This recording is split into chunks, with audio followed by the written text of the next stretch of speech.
Seri 6 Manusia Harimau. Manusia Harimau Jatuh Cinta. Cerita, S.B. Chandra.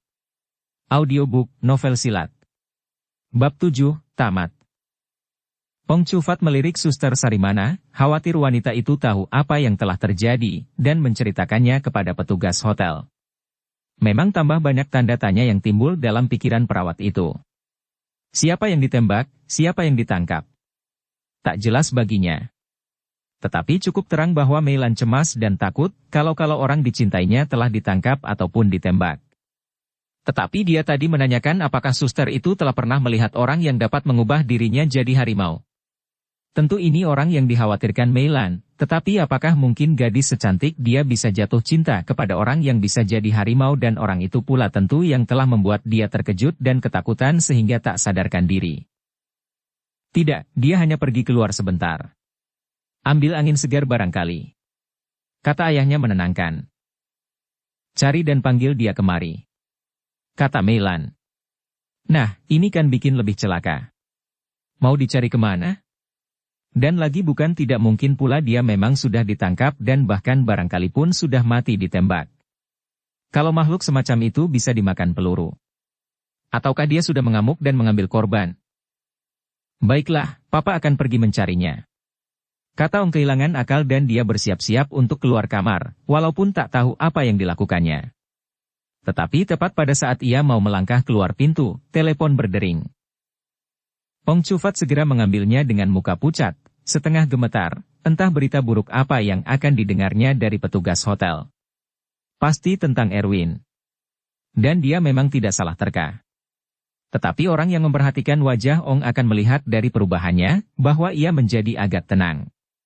Telepon itu dari Erwin. Dari orang yang berubah jadi harimau tadi.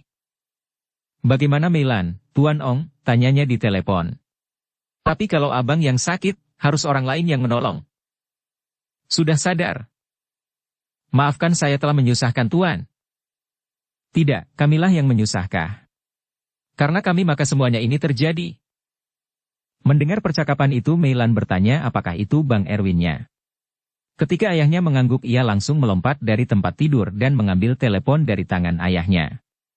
Begitu segar dan gembira, seolah-olah bukan dia yang tadi menjerit ketakutan lalu jatuh pingsan. Abang ada di mana? Tanya Meilan. Di sini. Meilan baik-baik saja. Kurang baik. Akan baik kalau abang datang kemari. Suster yang mendengarkan seperti tidak percaya akan apa yang didengarnya. Bisakah orang begitu cinta kepada orang yang membuat dia takut dan bahkan sampai pingsan? Apa guna ditanya, inilah buktinya. Suster Sarimana membayangkan, kalau orang yang jadi harimau itu datang, maka ia pun akan melihatnya. Menakutkan pasti, tetapi pasti pula suatu pengalaman yang tidak akan pernah dijumpainya kalau bukan dia yang menunggui Meilan. Pong Chufat mendengarkan anaknya bicara. Dia cemas lagi karena Meilan meminta orang yang harimau itu datang kembali. Lama juga Meilan berdialog dengan Erwin, yang merasa kecewa, mengapa gadis itu bukan jadi takut dan dengan begitu dia bebas atas kehendak Meilan sendiri. Dia tidak mengerti Meilan bisa begitu. Saat itu ia teringat kepada Indah Hayati. Apakah Meilan ini memang ditakdirkan untuk menggantikan bekas istrinya yang sudah almarhumah? Tidak boleh jadi. Dia dulu mati-matian cinta kepada Indah, sedangkan dalam hal yang sekarang hanya Meilan yang tergila-gila kepadanya. Yang mestinya mustahil. Tetapi justru suatu kemustahilan yang sudah jadi kenyataan. Beberapa waktu kemudian Meilan berkata lemah. Dia tidak bisa datang, Papa. Katanya untuk kebaikan kita semua. Ayahnya hanya mendengarkan, dia membisu. Memang dia tidak tahu harus memberi tanggapan bagaimana. Lalu gadis itu melanjutkan. Kita disuruhnya pulang. Ia akan datang ke rumah. Lega hati Ong Chufat mendengar. Sekali lagi Erwin membuktikan bahwa ia mempunyai pikiran waras. Tidak ada sedikit pun niat buruk terhadap Meilan dan dirinya, walaupun mereka tadi memperlihatkan keterkejutan dan ketakutan. Hanya ia bertanya di dalam hati, apakah Erwin sudah jadi manusia biasa lagi makanya dapat menelepon. Dan dari mana dia menelepon? Sebenarnya lah Erwin telah jadi manusia kembali. Dengan mengandalkan sedikit uang yang ada padanya, ia menyewa sebuah kamar di losmen murah di bilangan kota Matsum. Dari sana dia menelepon. Dengan memberi kabar tentang dirinya, dia mengharap telah dapat menenteramkan hati keluarga Ong dan mereka akan kembali ke Palembang. Erwin meninggalkan hotel mewah tadi setelah ia kembali menjadi manusia dengan mempergunakan ilmu meraibkan diri sehingga tidak seorang pun melihatnya, walaupun ia melalui cukup banyak tamu yang duduk-duduk minum atau mendengar musik di lobi. Pengetahuannya tentang kota Medan ketika ia akan merantau ke Jawa beberapa tahun yang lalu, membuat dia tidak susah mencari losmen murah untuk tempat berteduh dan berpikir tenang apa sebaiknya yang akan dilakukan. Meskipun mendapat ganjaran cukup lumayan oleh doa Pak Abduh dan perbuatannya yang menyakitkan hati Hasanah, namun rupanya belum seluruh nasib baik meninggalkan dirinya. Dari percakapan tamu-tamu yang ada di sana ia mengetahui bahwa pemilik losmen, yang bukan tinggal di situ, sedang sakit keras. Kata orang kemasukan arwah saudaranya. Ada yang mengatakan bahwa ia dibikin orang. Suatu istilah lain bagi kata diguna-gunai. Keadaannya tambah payah karena sekian dukun yang dimintai bantuan ternyata tak sanggup melawan orang yang mengirim bencana. Oleh karena tahu bahwa ia tidak mempunyai cukup uang yang sangat dibutuhkan untuk perjalanan selanjutnya, maka sekali ini ia menyimpang dari biasa. Tak ada orang mengajak dia bicara. Wajar, apa pula yang mau dibicarakan dengan orang yang hanya seperti laki-laki kelihatan kampungan ini? Walaupun merasa malu, ia berkata, "Saya dengar pemilik losmen ini sakit keras." Si pelayan hotel yang diajak ngomong menyahut singkat. Ia, lalu pergi karena merasa tidak perlu mendengar apalagi yang akan dikatakan Erwin. Erwin merasa terpukul. Dia yang sekali ini ingin bicara, malah tidak dihiraukan oleh orang yang diajak bicara. Dia butuh uang. Sekali ini dia merasa bahwa pada waktu tertentu, orang tidak bisa berbuat apapun tanpa uang, perjalanan harus dibiaya dengan duit. Kebutuhan amat mendesak kadang-kadang membuat orang terpaksa mencuri. Tanpa disukainya, tetapi terpaksa dia lakukan karena sudah ketiadaan jalan lain. Kasihan mereka itu. Dia tidak pernah mencuri, walaupun butuh uang. Dia punya kepandaian, untuk mana dia biasanya tidak suka dibayar. Tetapi di waktu perlu sekarang, usahanya mau menawarkan jasa, tidak dihiraukan orang. Memang sedih. Sekali lagi Erwin berkata kepada seorang petugas losmen, yang tampaknya bukan pelayan seperti yang diajaknya bicara tadi. Orang ini seperti mengurus keuangan. Mungkin orang yang dipercayakan mengurus losmen oleh si pemilik. "Bang," kata Erwin dengan sangat sopan. Untunglah yang diajak ngomong seorang peramah. Ia memandang menunggu lanjutan. "Abang jangan marah. Saya dengar tuan yang punya hotel ini sedang sakit. Bolehkah?" Tetapi Erwin tidak sanggup meneruskan. Memang sedang sakit. Tetapi dia bukan tuan. Dia nyonya. Kakakku. Apa yang mau Bung katakan, kata Maspar, yang asal Deli Tulen. Bolehkah saya melihatnya, tanya Erwin. Untuk apa? Dia sedang sakit. Kata Maspar lesu. Seperti tidak mengandung banyak harapan. Apakah saudara mengenal kakakku? Tidak bang. Sulit aku mengatakannya. Ujar Erwin. Katakan saja, barangkali aku bisa membantu. Saya mau melihat dan coba mengobatinya, kalau boleh. Maspar memandangi Erwin walaupun tidak terlalu kentara dari atas ke bawah. Bagaimanapun baik hatinya, timbul juga keraguan-raguan. Apakah orang semacam Erwin bisa mengobati? Sedangkan dukun-dukun kenamaan sudah angkat tangan. Tetapi sebelum mengajukan pertanyaan lebih jauh kepada Erwin, ia juga berpikir bahwa segala yang mustahil kadang-kadang bisa terjadi. Dia hanya mau melihat dan coba mengobati. Apa ruginya? Setelah bicara dengan seorang petugas lain, Maspar membawa Erwin ke rumah kakaknya. Boncengan di sepeda motornya. Ternyata rumah pemilik losmen itu bilangan Medan Baru. Sebuah rumah masuk kelas mewah. Di luar dugaan Erwin. Karena dia tidak tahu bahwa perempuan yang sudah janda ini, Tengku Hadijah, seorang pengusaha yang bergerak di lebih dari satu bidang. Antara lain ia mempunyai beberapa losmen. Punya toko juga. Meskipun ada beberapa orang, tetapi tidak kelihatan kesibukan. Setelah omong-omong dengan beberapa keluarga, Maspar membawa Erwin langsung ke kamar kakaknya, yang terbaring dengan mata terpejam. Beberapa wanita menungguinya. Ada anak, ada kemanakan. Mereka semua sudah hampir putus asa. Dukun Deli sudah. Bahkan yang terkenal dari Serapoh di Langkat pun sudah pernah mencoba. Begitu juga dukun dari Sidikalang dan Kabanjahe. Keluarga yang sudah kehilangan hampir seluruh harapan itu membiarkan Erwin. Siapa tahu? Toh tak ada ruginya. Barangkali orang ini yang mengembalikan harapan. Siapa tahu? Tetapi pada beberapa detik kemudian Erwin merasa dirinya kepanasan dan seperti ada yang mencekik lehernya, sehingga ia berontak, mengejutkan keluarga si sakit yang melihat. Tetapi mereka lantas tahu bahwa ini hanya reaksi dari serangan tak kelihatan atas diri Erwin. Yang begini biasa terjadi atas dukun mana saja yang mau mencobakan kebolehan mereka. Tetapi berkat tambahan ilmu tidak kepalang tanggung yang diterimanya dari Tuan Syekh Ibrahim Bantani di sebelah utara Muara Sipongi, ia segera normal kembali. Lama juga ia membaca-baca sementara si sakit kelihatan gelisah di pembaringannya.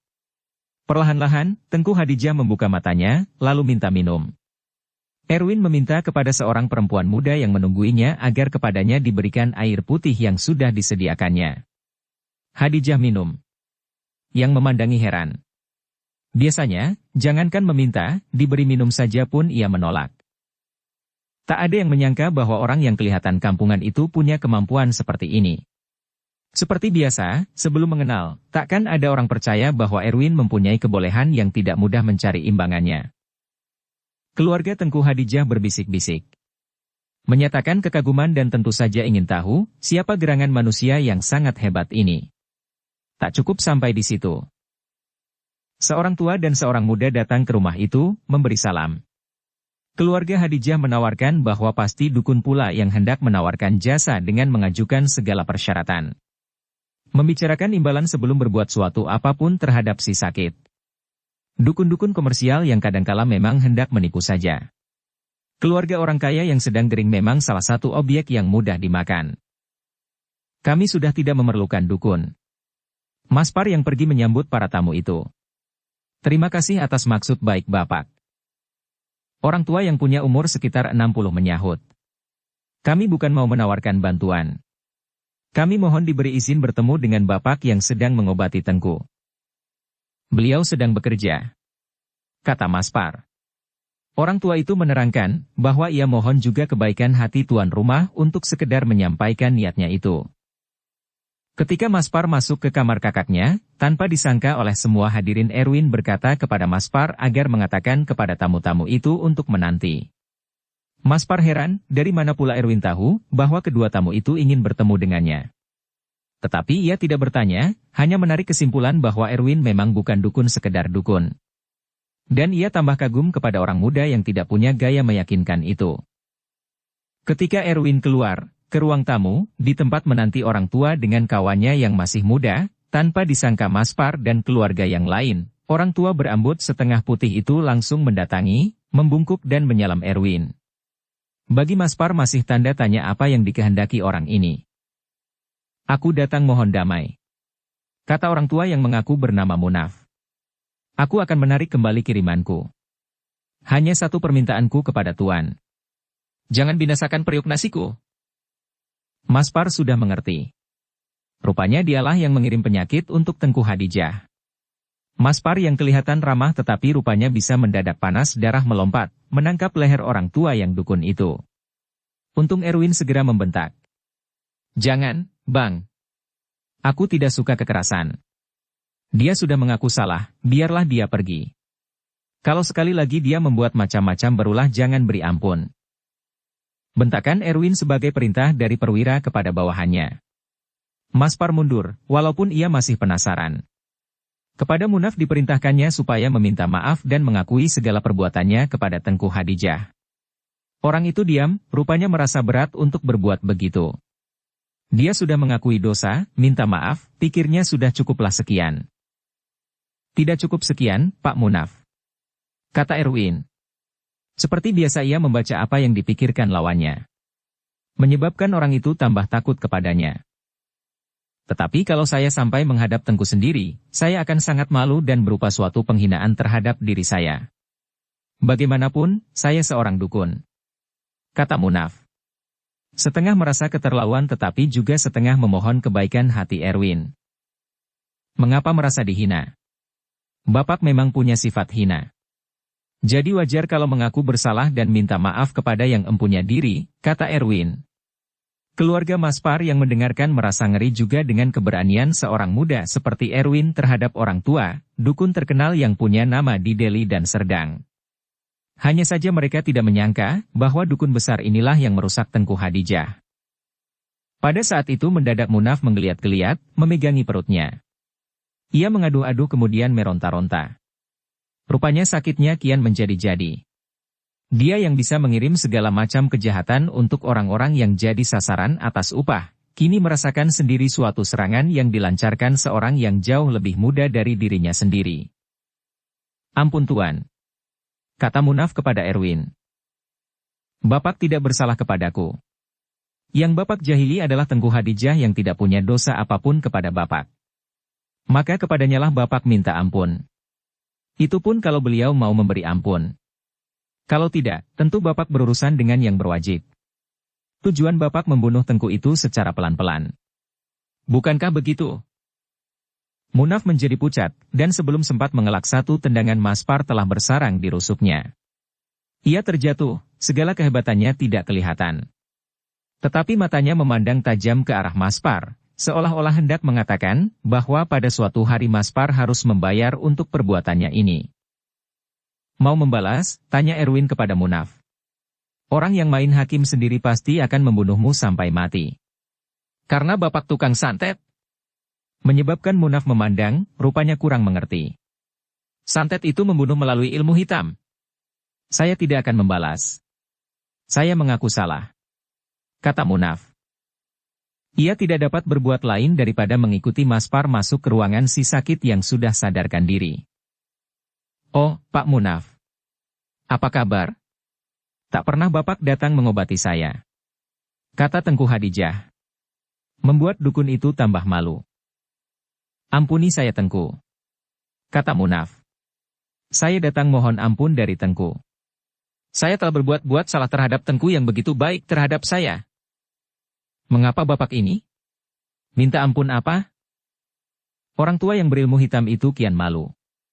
Ia menceritakan apa yang telah dilakukannya. Ia merasa menyesal. Ia terpengaruh oleh uang dari Wan Hamdan. Semua keluarga Tengku Hadijah dapat merasakan bahwa kedatangan orang jahil dengan pengakuan sambil minta ampun itu tentu oleh kuatnya ilmu Erwin. Ketika dukun Munaf hendak mencium tangan Tengku Hadijah sebagai tanda hormatnya, Erwin menepiskan tangannya. Jangan! Bentak Erwin. Dukun tua itu terkejut, memandang murka ke arah Erwin, dengan sorot mata mengandung dendam. Semua hadirin termasuk Tengku Hadijah heran atas sikap Erwin yang tidak mereka mengerti. Dan Erwin tahu dia harus memberi jawaban atas keheranan dan ketidakmengertian mereka. Tuan hendak membunuh Tengku melalui mulut dan ludah Tuan yang berbisa, Tuan Munaf. Terlalu, buat orang setua Tuan sungguh keterlaluan, desis Erwin. Pak Munaf hanya bisa menundukkan muka. Sebab Erwin telah mengatakan yang sebenarnya. Ini bukan lawan baginya. Kalaupun akan membalas dendam, bukanlah di situ tempatnya. Kau harus menunggu kesempatan lain, kalau kesempatan yang demikian akan terbuka baginya. Saya mohon diri saja, kata Munaf sambil mundur seperti kucing yang disiram dengan seember air. Kekaguman mereka terhadap si orang muda sangat sederhana kian bertambah. Semua ingin tahu dari mana asalnya, siapa gurunya atau di mana dia bertapa. Tak ada suatu apapun yang aneh pada diri saya, kata Erwin tanpa ditanya. Saya berasal dari orang kampung biasa di Tapanuli Selatan. Tetapi Bapak luar biasa, kata Maspar yang semula memandang enteng kepadanya. Hanya keramahannya saja yang membuat dia membawa Erwin melihat kakaknya. Bukan karena kepercayaan bahwa orang ini dapat menolong Tengku Hadijah. Saya hanya berusaha. Yang menyembuhkan, kalau nanti sembuh, adalah Tuhan. Tiada lain daripada Dia. Kata-kata Erwin ini meningkatkan penghargaan mereka terhadap dirinya. Mereka yakin sepenuhnya bahwa orang ini hanya berjalan di jalan Allah. Dari percakapan ringan, tahulah segenap keluarga Tengku Hadijah bahwa ia baru siang itu datang dari Tapanuli. Yang mereka tidak tahu, karena mereka tidak bertanya, mengapa ia sampai ke losmen di daerah perkampungan lama itu. Berapa faedah yang harus kami berikan kepada Bapak? Tanya Mas Par. Erwin tidak segera menjawab. Di satu sudut hatinya ia malu, karena ia tidak biasa menjual ilmu. Di sudut lain ia mengetahui benar, bahwa ia sangat butuh biaya. Perjalanannya masih jauh. Masih akan ke Palembang. Juga ke Lahat. Untuk menemui gadis yang dicintai dan guna memenuhi janjinya akan mengunjungi Meilan yang ditinggal pergi ketika ia mengharimau.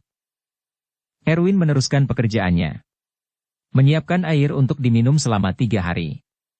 7 teguk tiap hari menjelang maghrib. Akadnya. Bukan karena kepercayaan bahwa orang ini dapat menolong Tengku Hadijah. Dalam bisik-bisik antar keluarga Tengku Hadijah diambil mufakat untuk memberi Erwin 1,5 juta. Ketika uang itu disampaikan dengan hormat kepadanya oleh Mas Par, manusia harimau itu memandang semua hadirin. Tiap mata yang bertemu pandang dengan mata Erwin, menunduk. Kemudian Erwin berkata, sebenarnya saya tidak biasa menerima upah, kalau pemberian ini dinamakan bayaran atau upah. Tetapi saya memang sedang perlu uang. Saya malu menerimanya tetapi saya masih akan berjalan jauh. Dengan ikhlas hati Tengku saya ingin menerima sebagian dari uang ini. Semuanya untuk Bapak. Ini bukan upah. Apa yang telah Bapak lakukan tidak dapat dinilai dengan uang. Memang benar begitu. Segenap keluarga tadinya sudah hampir tidak punya harapan. Tengku Hadijah hampir pasti tidak tertolong lagi. Erwin hanya mengambil sebagian dari uang yang diberikan. Selebihnya dikembalikan. Yang tentu saja, seperti biasa membuat mereka tercengang. Kok ada dukun yang menolak rezeki? Kuterima sebagian ini karena aku membutuhkannya. Bukan upah, kata Erwin mengulangi. Tengku Hadijah berkata, kalau Bapak masih lama di Medan ini, di rumah buruk kami ini sajalah menginap. Walaupun rumahnya itu sebenarnya laksana istana mini. Tergolong orang yang suka merendahkan diri, begitulah wanita keturunan bangsawan itu. Erwin menolak dengan halus. Mengatakan bahwa baginya bisa menginap di losmen saja sudah lebih daripada sangat baik. Mereka semua terharu, terutama Tengku Hadijah yang merasa diselamatkan nyawanya. Ketika anak Jalubuk itu mohon diri, Tengku memintanya menunggu. Kami ingin minum kopi sekedarnya dengan Bapak. Kata Tengku Hadijah dikuatkan oleh Mas Par. Begitu juga oleh keluarga yang lain. Mereka ingin lebih lama bersamanya. Bagi mereka orang muda ini dianggap mempunyai sesuatu yang sangat ampuh. Ada yang menyangka dirinya orang sakti untuk yang menyamar sebagai pemuda kampungan dalam menyelamatkan Tengku Hadijah yang hidupnya selalu berbuat kebajikan terhadap sesamanya. Ajakan itu semula akan ditolak oleh Erwin, karena ia merasa penghormatan itu agak berlebihan, tetapi kemudian hatinya begitu saja tergerak, menerima. Beberapa gadis, kemanakan Tengku, menyediakan minuman dan juadah. Ramai-ramai mereka menghadapi meja. Semua mata tertuju kepada Erwin. Semuanya sangat kagum kepadanya, termasuk ketiga gadis keturunan Tengku yang jelas membiaskan kebangsawanan pada wajah mereka. Erwin lebih banyak menunduk, tak sedikit pun memperlihatkan kelebihan. Dan kali ini untung baginya, gadis-gadis cantik itu hanya sampai pada mengagumi. Kalau ada di antara mereka yang sampai jatuh hati pula, seperti telah banyak kali dialaminya dan rata-rata menimbulkan kesulitan baginya, bisa bikin perkara baru. Bukan tak mungkin Erwin akan menghadapi kesulitan baru di Medan. Bila ke Medan, kami harap Bapak sudi singgah di gubuk kami ini. Kata Tengku Hadijah polos dan tetap merendah. Insya Allah.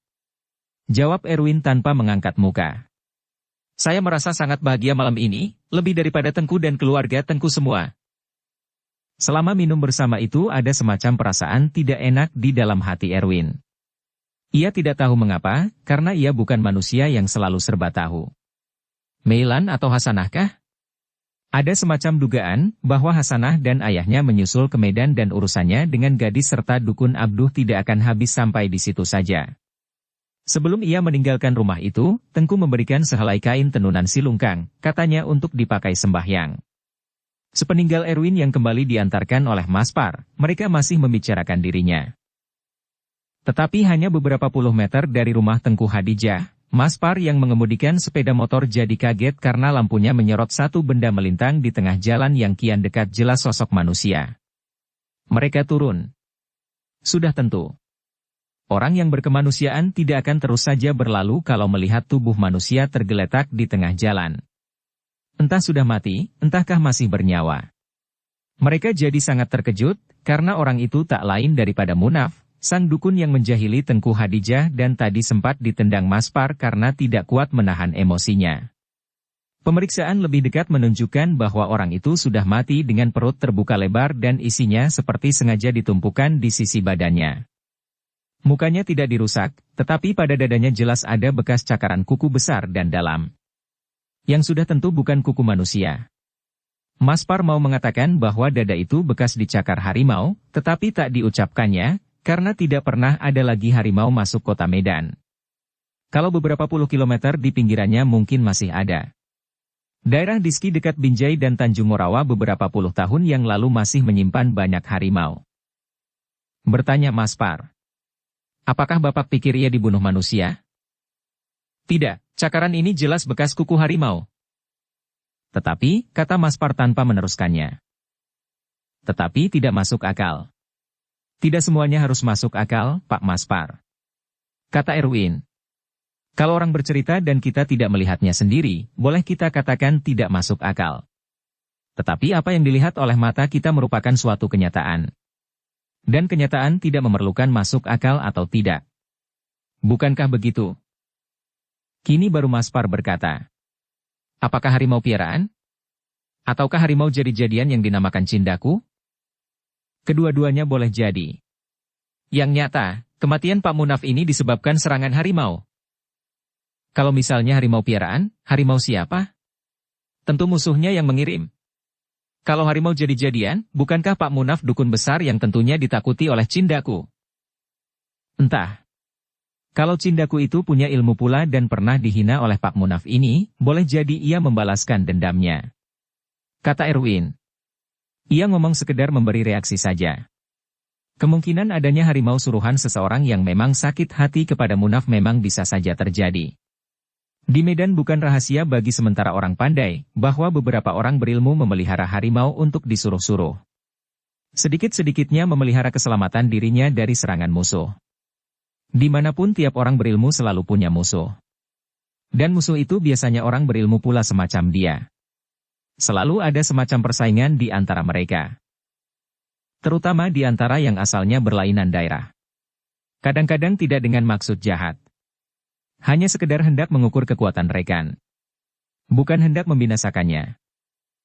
Erwin sebenarnya punya firasat kuat, bahwa yang membinasakan dukun Munaf tak lain dari ayahnya. Atau kakeknya. Atau harimau Sultan Natolupulu. Boleh jadi pula sahabat-sahabat harimau kumbang dan belang milik Tuan Syekh Ibrahim Bantani yang di hutan Muara Sipongi itu. Tetapi kalau salah satu di antara mereka yang membinasakan Munaf, tentu ada kaitan dengan maksud buruknya dan keselamatan Erwin yang mengobati Tengku Hadijah. Salah satu dugaan Erwin itu memang benar. Munaf tahu bahwa Erwin datang ke sana bersama Maspar. Ia telah menanyakannya kepada penjaga rumah orang kaya itu. Dengan begitu ia pun tahu bahwa Maspar akan mengantarkannya kembali.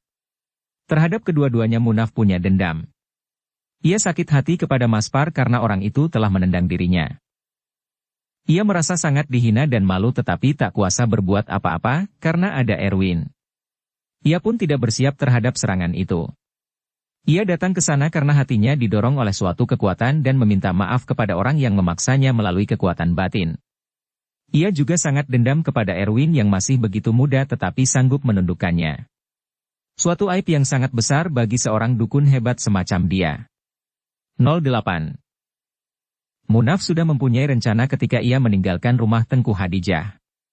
Seorang diri ia tak akan mampu menghadapi Erwin. Sudah terbukti kekuatannya. Tetapi, ia mempunyai dua kawan. Piaraan seperti yang dimiliki beberapa orang hebat semacam dia. Kalau di antara rekan-rekannya ada yang menguasai ular, kala atau lipan, maka Munaf mempunyai dua harimau yang dapat disuruh apa saja.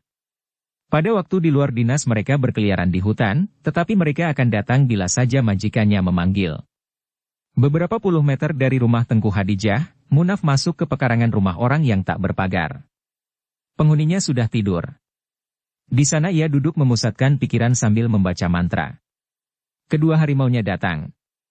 Dan ia memberitahu apa keinginannya.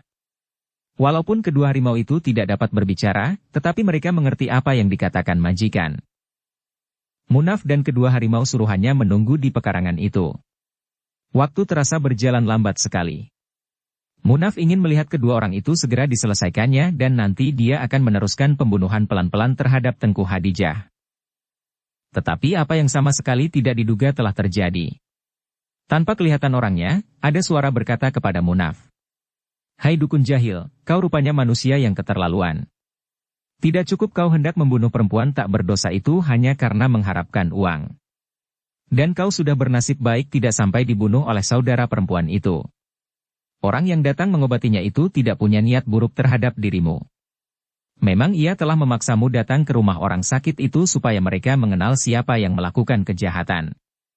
Tentu saja kau jadi malu karenanya. Tetapi itulah risikonya jadi dukun. Bisa dapat uang, bisa juga kalah kepada rekan yang lebih unggul. Munaf heran terkejut. Siapa pula yang mengajari dirinya ini? Hai, siapapun kau, marilah berhadapan secara jantan. Kata Munaf. Aku lebih suka kita tidak berhadapan. Aku hanya mau memberi nasihat kepadamu. Sebelum terlambat, kata suara itu. Tetapi aku tidak membutuhkan nasihat dari iblis. Kau sombong Munaf. Sombong atau tidak, tetapi aku terang bukan iblis. Aku punya wujud. Aku manusia. Yang tidak kelihatan tetapi punya suara, hanya iblis. Dan iblis itu terlalu hina jika dibandingkan dengan manusia. Betul katamu. Iblis selalu jahat. Tetapi banyak iblis tidak sejahat kau yang menyombongkan dirimu sebagai manusia. Dan aku bukan iblis seperti yang kau tuduhkan itu. Kau benar ingin melihat diriku? Munaf yang tadi baru kena tendangan dan malu bukan buatan kini tertawa terbahak-bahak menunjukkan kesombongan dengan keyakinan yang barangkali berlebihan terhadap dirinya. Karena ada harimau-harimau suruhan yang jadi andalannya. Harimau-harimaunya itu akan girang sekali mendapat dua mangsa sekaligus untuk dilahap sepuas-puasnya. Mudah, sesudah dibinasakan, kedua hewan itu nanti akan menarik kedua tubuh manusia itu ke pekarangan tempat mereka menanti sekarang. Pagi-pagi yang punya rumah akan melihat dua bekas manusia yang hanya tinggal tulang dan di sana-sini sedikit daging yang tersisa. Menolehlah kemari. Kata suara tadi. Biasa saja, tanpa amarah atau tantangan. Munaf menoleh dengan keyakinan bahwa ia tidak akan melihat apa-apa. Bahwa iblis itu hanya mempermainkan dirinya. Tetapi betapa celakanya. Dalam suasana yang tidak cukup terang itu ia melihat sesuatu. Belum jelas apa. Tetapi bentuknya sebagai makhluk besar. Jantung Munaf berdebar. Dicobanya melawan rasa ragunya dengan berkata, kau iblis hebat juga. Sedang menyamar, ya. Mendekatlah supaya lebih terang. Kata suara itu. Ataukah aku yang mendekat? Kau boleh pilih. Aku iblis yang lumayan baik juga, bukan? Memberi kesempatan kepadamu untuk memilih. Kedua harimau suruhan Munaf menanti apa yang akan terjadi. Lazimnya mereka bertindak atas perintah. Dialog antara makhluk-makhluk yang bisa bicara ini tidak mereka campuri. Munaf tidak mendekat. Bayangan yang belum jelas itu menghampirinya. Meskipun dukun tergolong kawakan, pernah mendengar cerita tentang manusia babi, manusia kuda dan manusia harimau, namun baru kali ini Munaf menyaksikan makhluk begitu di dalam kenyataan. Di hadapan matanya dan jelas marah karena ia bermaksud melakukan suatu kejahatan baru. Makhluk ini sudah tentu mempunyai dua kekuatan, yaitu mempunyai otak dan cara berpikir seperti manusia dan punya tenaga seperti harimau.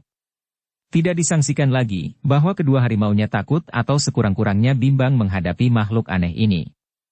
Kalau bukan karena rasa ragu-ragu pasti mereka telah menyerang dan menghabisi musuh yang datang mengganggu.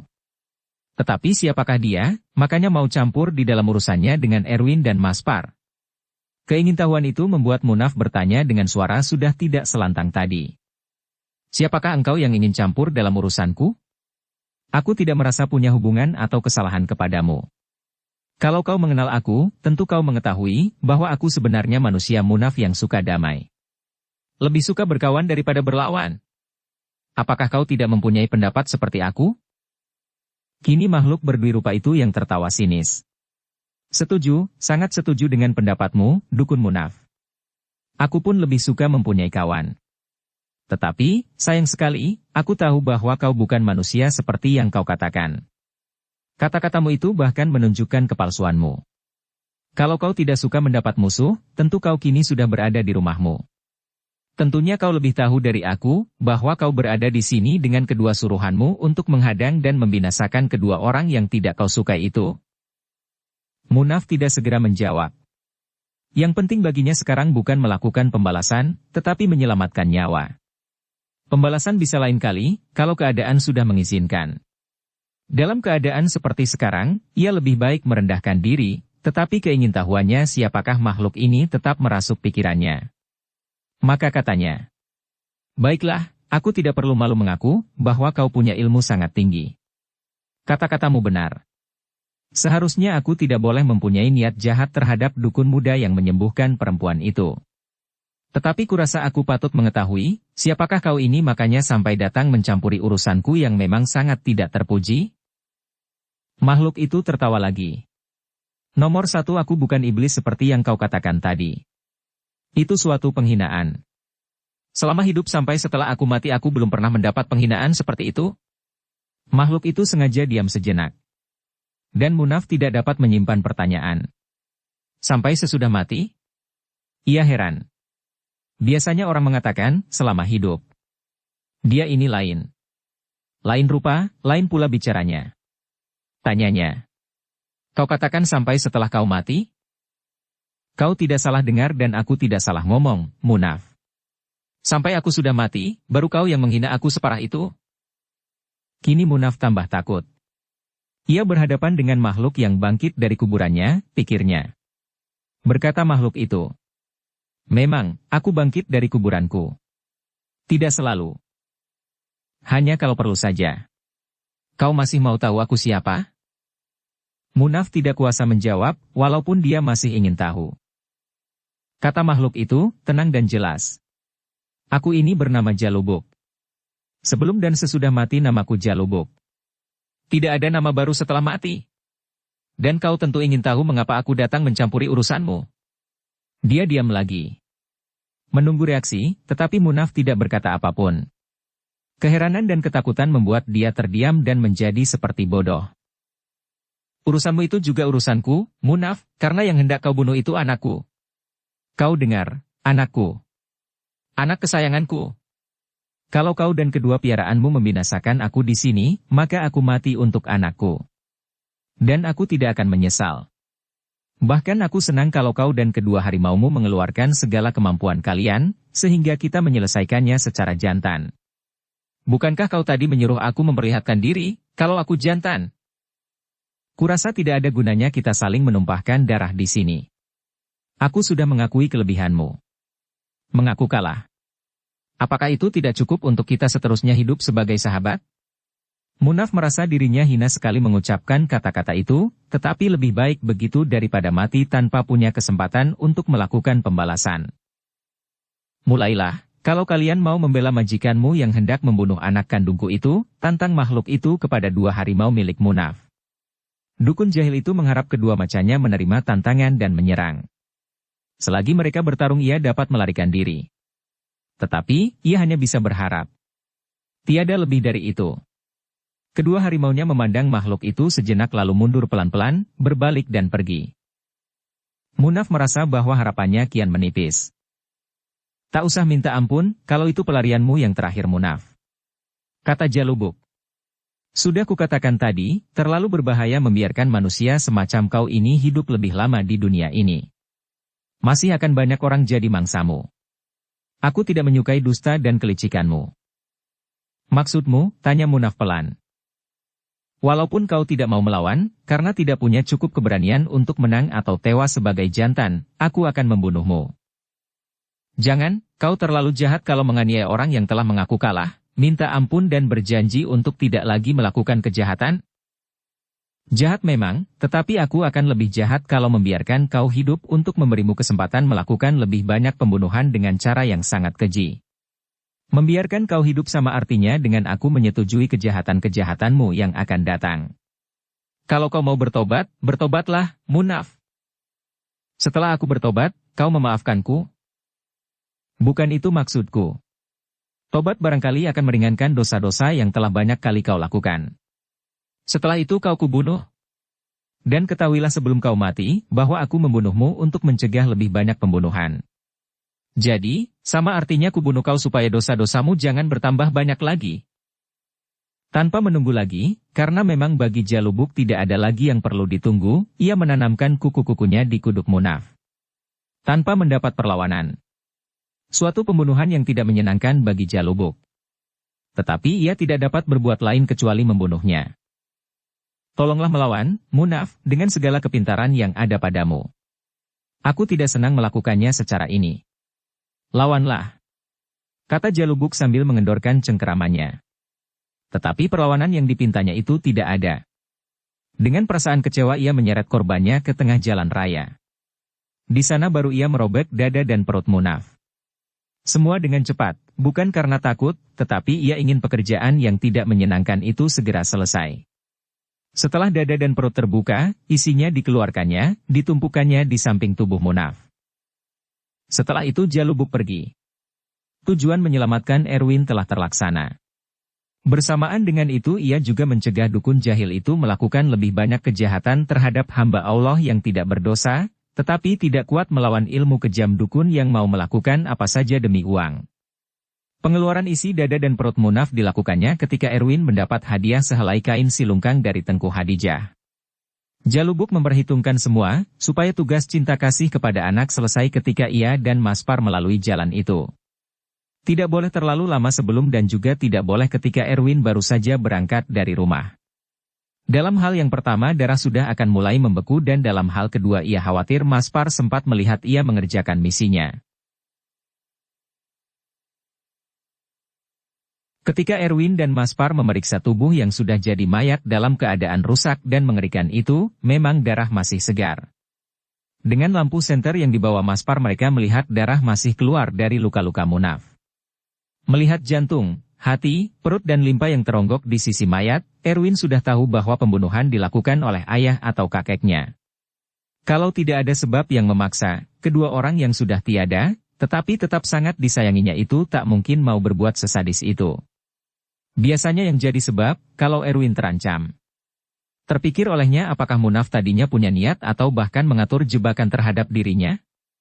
Apakah ini yang menyebabkan ia merasa agak gelisah? Lalu seperti ada dorongan yang menyebabkan dia mau menerima ajakan minum kopi oleh Tengku Hadijah.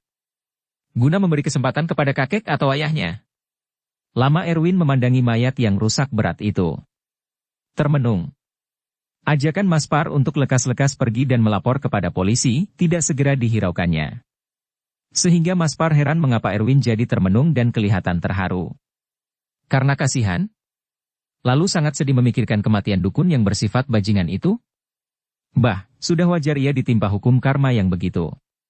Diam-diam ia merasa bersyukur, karena ia sendiri pun menghendaki kematian Munaf setelah mengetahui bahwa dukun setan itulah yang jadi penyebab kakaknya hampir tewas. Maspar sama sekali tidak tahu mengapa Erwin termenung lama. Keharuan Erwin memikirkan kecintaan ayah dan ompungnya ditafsirkan sebagai suatu kesedihan atas kematian Munaf. Terlintas pertanyaan di dalam dada Erwin, apakah ayah atau kakeknya atau kedua-duanya sedang memperhatikan perilakunya itu? Kalau bukan karena ada mobil lewat dan jalannya terhalang oleh adanya mereka di tengah jalan itu, Erwin belum bangkit dari memandangi mayat itu sambil pikirannya menerawang ke ayah dan ompungnya. Seorang laki-laki dan istrinya yang turun karena ingin tahu, kontan jadi merasa ngeri dan takut. Istrinya langsung menjerit. Masih mujur dia tidak pingsan. Si laki-laki, yang jelas kelihatan kaya dari jam dan cincin berlian besar yang dipakainya, mengajukan 1-2 pertanyaan. Sekedar ingin tahu. Diserang dan dikoyak harimau. Tuan lihatlah bekas di dada dan perutnya itu. Tetapi bukan sembarang harimau. Lihat isi seluruh perutnya itu, lengkap dengan jantung. Semua masih segar.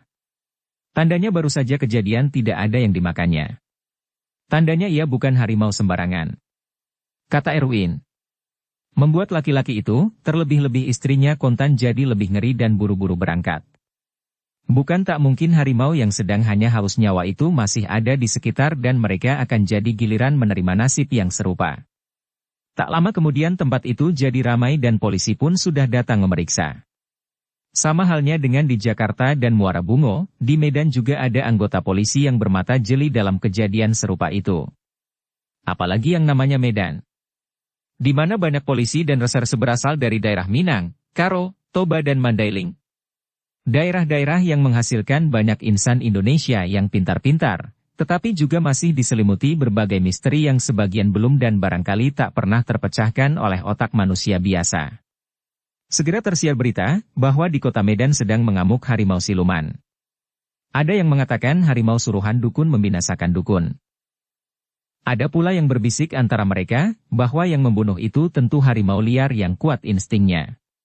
Mengetahui bahwa di kota itu sudah terlalu banyak orang jahat, baik yang melakukannya dengan senjata, membunuh, memerkosa, menodong dan merampok, maupun yang mencuri secara besar-besaran melalui jabatan mereka yang salah penempatan orangnya. Ibarat mempercayakan intan berlian kepada maling. Cukup banyak jabatan kunci dan harta kekayaan bangsa yang dipegang oleh orang-orang teramat pintar tetapi berjiwa maling. Ceritanya sudah sejak lama terus disikat, sampai kini belum selesai. Barangkali nanti-nanti. Jangan putus asa sehingga menyebabkan gantung diri. Terlalu enak bagi yang menyikat, dong. Kata mereka, harimau ini menunjukkan bahwa orang yang merasa dirinya aman walaupun bikin banyak dosa, sebenarnya hanya berhayal. Pada saatnya dia pun akan dibinasakan oleh harimau seperti yang membunuh dukun munaf yang dikenal oleh sementara orang sebagai dukun sangat jahat. Mau membunuh dengan jalan halus asalkan diimbali dengan uang. Dan dukun-dukun seperti ini masih ada di daerah Sumatera Utara sampai ke barat sana. Orang sana berpendapat, bunuh melalui jalan halus paling aman. Siapa bisa buktikan? Bagaimana mau menahan atau menangkapnya? Aparat penegak hukum umumnya lumpuh tak berdaya. Yang bisa menyergap hanya orang berilmu juga. Yang ilmunya lebih tinggi. Anda tidak usah takut, tetapi Anda boleh tahu bahwa di Sumatera Timur dan Barat bunuh halus atau mempergunakan tangan binatang piaraan masih ada. Betul-betul masih ada. Tetapi kalau Anda bukan asal sana, jangan lantas pikir bahwa di tempat lain tidak ada. Hampir di semua daerah ada. Cara-caranya saja yang kadang-kadang lain. Semua orang barangkali tahu betapa hebatnya ilmu mistik dari Ambon, Cirebon, Sulawesi, Banten dan banyak lagi yang lain. Tetapi kalau Anda tidak punya dosa besar apapun jenisnya tak usahlah khawatir. Orang sekitar yang mengetahui peristiwa itu memeriksa pintu dan jendela kembali, walaupun sudah dikunci rapat. Banyak yang tak mampu tidur sampai pagi. Dibayangi rasa ngeri. Lebih-lebih yang punya kesalahan. Karena Maspar tak kuasa menahan mulut oleh kegirangan dan kengerian, yang kedua-duanya punya sebab, maka losmen, tenang, jadi ramai. Nama Erwin jadi buah bibir, suatu hal yang sangat tak disenanginya. Beberapa orang, mohon menghadap, lelaki sederhana yang kampungan itu minta bantuan. Agar sudi mengobati keluarganya yang sudah bertahun-tahun sakit dan tak juga sembuh walaupun sudah ditangani banyak dokter. Itu pada malam yang sudah sepi karena hampir seluruh penduduk Medan sudah dibuai atau diamuk mimpi. Keesokan harinya setelah koran pagi menyiarkan kematian dukun terkenal di Koyak Harimau dan dikaitkan dengan cerita Maspar yang tak terkendalikan menceritakan segala peristiwa mengheran-ngerikan itu kepada beberapa wartawan profesional dan cekatan yang malam itu juga menginterview Maspar. Kian ramailah orang ke losmen, tenang, yang berubah jadi pasar pagi yang amat ramai. Erwin bukan jadi senang, tetapi malu dan gugup. Belum pernah ia dikerumuni orang sebanyak itu. Sebagian besar sebagai penonton yang ingin melihat bagaimana rupa dukun muda kampungan itu, yang mengalahkan munaf dalam kepintaran mistik, dan kemudian dukun tua itu dibunuh harimau di tengah jalan. Yang pasti bukan dilakukan oleh Erwin, tetapi tidak tentu dikerjakan oleh harimau yang punya hubungan dengan dia. Piaraannya atau harimau yang pernah diselamatkannya. Dan Erwin terpaksa berdusta, bahwa, walaupun ia berasal dari Mandailing dan punya sedikit ilmu pengobatan secara kuno, namun ia sama sekali tidak punya hubungan dengan harimau. Dia tidak punya piaraan apapun. Sebenarnya dia berat hati mengatakan begitu, tetapi dia mau bercerita apa-apa untuk mengurangi kehebohannya yang akhirnya bisa membuat dirinya terjebak dalam kesulitan. Ia ingat pernah dimasukkan ke dalam tahanan di Jakarta, padahal ia tidak bersalah. Berkesudahan dengan kematian beberapa orang petugas polisi yang menyiksa dirinya.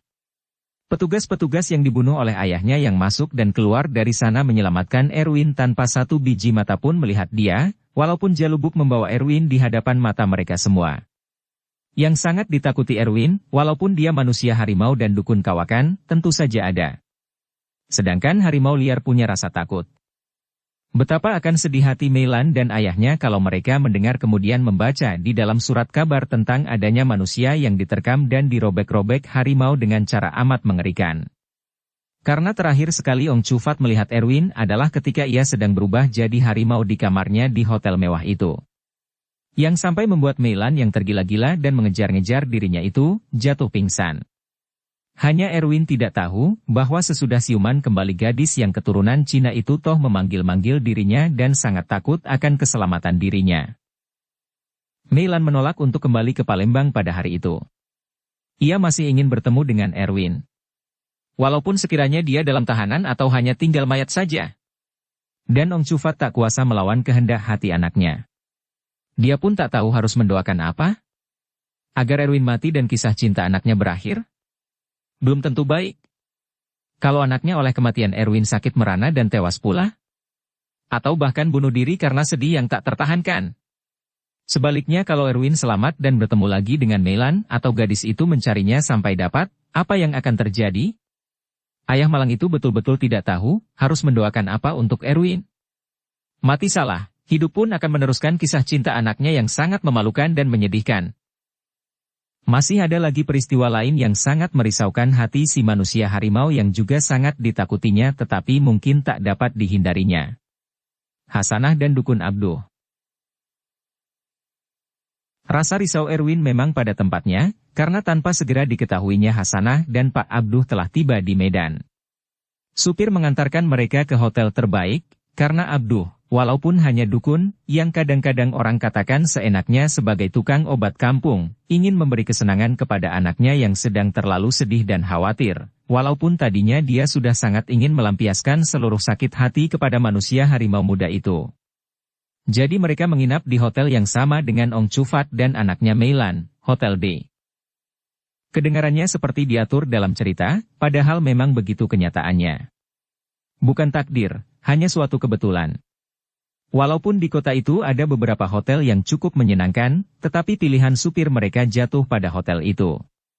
Mereka tidak mengenal Meilan dan ayahnya, tetapi mereka sempat mendengar bahwa Erwin berangkat bukan seorang diri, melainkan dengan seorang lelaki dan gadis Tionghoa yang mereka perkirakan anak dan ayah. Sama halnya dengan Meilan, anak Dukun Abduh juga ingin bertemu dengan Erwin. Selekasnya, kalau ia bernasib baik, ataukah sebaliknya, Erwin belum meninggalkan Medan.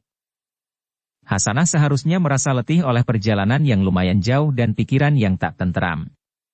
Tetapi ia hanya memerlukan mandi. Tidak perlu istirahat. Biasa. Orang yang sedang memburu kekasih karena dimabuk cinta tidak mengenal lelah sampai badan terkulai sendiri karena kehabisan energi, seperti mobil kehabisan bensin. Setelah mandi ia akan mengunjungi hotel-hotel yang ada di Medan. Bertanya apakah ada 3 tamu baru datang, 2 Tionghoa dan seorang Indonesia yang sangat sederhana. Tentu saja yang dapat giliran pertama hotel tempat ia menginap. Hasanah mengatakan bahwa kalau tak salah yang Indonesia itu bernama Erwin Shah. Nama yang Tionghoa dia tidak tahu. Petugas resepsionis, seorang nona manis yang baik hati menjawab bahwa dia dinas pagi, belum tahu kalau ada yang bernama Erwin Shah. Dipersilakannya Hasanah memeriksa buku tamu. Sudah tentu yang dicari Hasanah nama Erwin dari penyambungan, tetapi nama itu tidak ada. Barangkali ia mempergunakan nama lain. Tetapi bukankah orang baru yang belum menjadi langganan tetap hotel, harus memperlihatkan kartu tanda penduduknya? Tetapi bisa saja orang yang banyak akal mempunyai lebih dari 1 KTP. Atau yang mendaftar hanya 1 orang, yaitu orang Tionghoa yang bersama Erwin. Ketika ia akan melangkah keluar menuju hotel lain, kebetulan ada beberapa orang ngomong-ngomong dengan menyebut nama Erwin. Tentu saja Hasanah menjadi tertarik walaupun yang bernama Erwin mungkin ada ratusan orang di Medan, apakah ia penduduk di situ atau pendatang. Ketika Hasanah menangkap sepotong cerita tentang kehebatan dukun muda bernama Erwin, ia sudah tidak sangsi lagi, bahwa inilah kekasih yang dicarinya. Ia sempat mendengar cerita tentang seorang dukun tua bernama Munaf yang dibunuh harimau dengan cara amat mengerikan. Tetapi ia tidak tertarik dengan kisah yang barangkali hanya sensasi. Kalaupun cerita sungguhan ia tidak peduli. Yang penting baginya hanya Erwin. Tiada lain daripada itu. Di mana menginapnya Bang Erwin, Tuan? Tanya Hasanah kepada orang tak dikenalnya itu. Yang ditanya agak heran, kemudian tambah heran ketika Hasanah mengatakan bahwa mungkin orang bernama Erwin itu abangnya. Dan gadis itu berkata begitu untuk menghilangkan keheranan yang tampak jelas pada wajah orang yang ditanya. Setelah orang itu menyebutkan nama losmen dan alamatnya, Hasanah, tanpa mengajak ayahnya bergegas dengan taksi ke sana. Dilihatnya masih banyak orang, tetapi ia terus saja masuk dan minta bertemu dengan penguasa penginapan itu. Maspar langsung saja bertanya. Nona juga mau minta pertolongannya? Bukan, saya sedang mencari kakak saya yang juga bernama Erwin dan tak saya ketahui di mana tempat tinggalnya. Sudah lama ia meninggalkan rumah. Sudah letih saya mencari, kata Hasanah. Semua keluar lancar saja dari mulutnya. Kalau saya dapat saya ingin sekali menolong Nona. Siapa tahu, barangkali dia memang kakak yang Nona cari. Tetapi Nona terlambat. Dia sudah tidak ada. Jawab Maspar. Dari wajah Hasanah ia dapat melihat, bahwa perempuan muda itu memang berkata benar dan ingin bertemu kembali dengan abangnya itu. Tidak ada, tanya Hasanah seperti tidak percaya. Dia menjadi lesu. Tetapi barangkali dia meninggalkan alamat. Saya dan keluarga kami semua sangat merindukannya. Tiada alamat. Dan Maspar terpaksa mengatakan apa yang sebenarnya telah terjadi, bahwa orang yang mungkin abangnya itu telah hilang raib begitu saja, ketika ia mengetuk pintu kamarnya untuk mengatakan, bahwa sebaiknya ia bertemu dengan begitu banyak orang yang ingin menghadap dirinya. Dia mempergunakan perkataan, menghadap. Karena menurut Maspar perkataan itu tepat bagi orang sepenting dan sehebat Erwin. Menghilang. Ulang Hasanah tambah kecewa, tetapi tambah yakin bahwa orang itu pastilah Erwin yang dicari karena dicintainya. Bagi saya pun aneh sekali. Tetapi di atas meja di kamarnya ditinggalkannya sejumlah uang pembayaran sewa kamar dan minum yang dipesannya. Diceritakannya semua. Sejak Erwin datang sampai dibawanya ke rumah kakaknya yang sakit keras yang diobati oleh lelaki yang, Maspar berterus terang, semula dianggapnya kampungan dan tak perlu dikenalnya itu. Dan ia menceritakan tentang Tengku Hadijah yang ditolongnya, tentang dukun Munaf yang menjahili kakaknya itu. Lalu tentang mayat Munaf di tengah jalan, dikoyak-koyak harimau dengan mengeluarkan seluruh isi perutnya. Bukan dimakan tetapi diletakkan begitu saja di sisi dukun yang menjadi mayat itu. Harimau masuk ke dalam kota ini, tanya Hasanah sangat pelan tak masuk akal, tetapi tahu bahwa Maspar menceritakan yang sebenarnya. Ya, mengherankan memang. Saya membonceng Pak Erwin dengan sepeda motor. Di tengah jalan kami lihat mayat dukun yang mengguna-gunai kakak saya itu. Hasanah lantas tahu bahwa bukan Erwin yang membinasakan korban itu, tetapi harimau yang tentu punya hubungan dengan Erwin. Jangan-jangan manusia harimau seperti Erwin pula. Apakah mereka sekeluarga semua manusia harimau? Tanya gadis itu dalam hati. Hasanah berlalu tanpa ingat mengucapkan terima kasih. Tetapi Maspar tidak berkecil hati. Ia tambah keras menduga bahwa dukun muda itu memang benar Erwin abang perempuan yang kehilangan saudara itu. Dengan pikiran kosong ia kembali ke hotel D menceritakan semua kepada ayahnya. Abduh tidak memberi tanggapan karena tak tahu bagaimana meringankan kegundahan yang menerpa anaknya itu. Mau ayah mencarikannya? Tanya Hasanah. Abduh tidak menjawab. Melihat anaknya tak dapat membendung air mata, ia membujuk Hasanah turun ke lobi untuk minum sedikit menenangkan dan menjernihkan pikiran. Karena Hasanah tak beranjak dari tempatnya duduk, ayah yang sama bingung dan sedih itu berkata lembut. Tentu saja akan ayah cari. Ditambahkannya lagi. Sampai dapat. Barulah Hasanah mau turun dan masuk ke ruang minum yang berdekorasi cukup menyejukkan perasaan bagi orang yang ingin minum dan makan dengan santai. Bagi Hasanah semua keindahan itu seperti tidak ada, karena tidak membawa pengaruh apa-apa atas hatinya. Setelah Hasanah mencicipi sedikit minuman makanan yang dipesan ayahnya, mereka keluar. Atas usul ayahnya, mereka berjalan kaki. Supaya lebih tenang. Kalau nasib baik pasti akan segera bertemu. Dan apa yang dikatakan Abduh memang benar jadi kenyataan. Ketika menyusuri kaki 5 jalan Surabaya, Hasanah melihat Erwin keluar dari sebuah toko. Ia berlari mengejar sehingga menarik perhatian orang banyak. Ayahnya mengikuti dengan perasaan gugup dan malu. Untung, Erwin yang tinggi ilmu itu tidak tahu bahwa ia dilihat dan dikejar Hasanah. Gadis itu langsung saja memegangi tangan Erwin, membuat ia tak kuasa berkutik. Walaupun dia manusia harimau, mukanya merah padam karena malu. Karena ia sadar bahwa Hasanah tentu mengetahui bahwa ia dengan sengaja melarikan diri dari penyambungan. Memungkiri janji. Ketika Abduh pun sampai, Erwin kian malu. Berhasil melepaskan diri dari Meilan, kini jatuh ke tangan Hasanah. Jangan dikira manusia harimau yang lebih banyak mempunyai unsur dan sifat manusia di dalam dirinya, tidak bisa mengalami kekalahan seperti ini. Abang kecewa dapat kucari, tanya Hasanah. Aku senang, karena aku pun akan mencarimu. Ayolah kita pulang. Pinta Hasanah. Ya Erwin, mari kita pulang. Kata Abduh menguatkan. Ia benar-benar pasrah. Sudah letih mengejar. Sudah banyak macam dialami dan diketahui Hasanah. Kalau dia tetap cinta, apa mau dikata? Yang jadi pikiran Abduh, apakah Erwin benar-benar dapat menerima cinta anaknya? Ia mempunyai sifat-sifat yang jarang dipunyai lelaki lain. Terlalu tahu diri, sehingga memberinya banyak alasan untuk menjauhi Hasanah. Berlawanan sekali dengan gejolak hati dan darah Hasanah yang tetap ingin di sampingnya. Seperti dikatakannya kepada Jahalaban, orang pandai di Palsabolas itu, cinta sejati memang buta. Kalau sudah pakai perhitungan, maka namanya jadi dagang. Karena gerak-gerik mereka yang tidak wajar, banyak orang memperhatikan, bahkan ada yang agak mendekat mendengarkan, karena ingin tahu. Walaupun bukan urusannya. Pulang kemana? Tanya Erwin. Kita ke hotel dulu, mengemasi pakaian, lalu ke Palembang. Ketika Hasanah mengatakan bahwa mereka menginap di Hotel D, si manusia harimau harus cari akal mengelak. Mengapa mereka menginap di sana? Mengapa bukan di penginapan lain? Bisa akan jadi ramai sekali dan sangat memojokkan dia, karena Ong Chufat dan Meilan juga di sana. Barangkali pun Hasanah sudah bertemu dan berkenalan atau mengenal Meilan. Sekali lagi Erwin merasakan betapa celakanya dicintai oleh lebih dari satu wanita, kalau datang saat-saat naas seperti itu.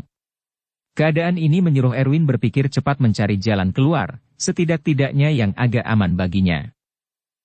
Dukung channel Novel Silat dengan subscribe, follow, like, komen dan share.